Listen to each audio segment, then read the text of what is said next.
In this guide, I'll show you how to sync your Amazon Firestick remote to your TV so you're able to adjust the volume on it as well as power it on and off. So from the home menu, scroll over to settings on the right side. Then we're going to go to equipment control. Now once you're here, scroll down and go to manage equipment. Then you want to scroll down and select TV. Now once you're in this section, scroll down to the very bottom and select change TV. And that's going to bring you to this setup.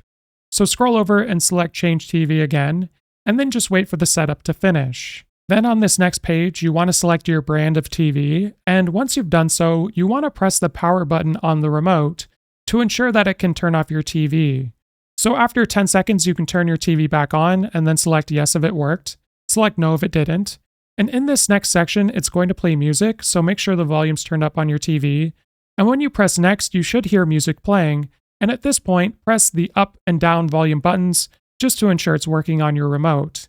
Then you can press yes, and now your Firestick remote is updated and it's ready to work on your TV. If this guide was helpful, like and subscribe, and we'll see you in the next one.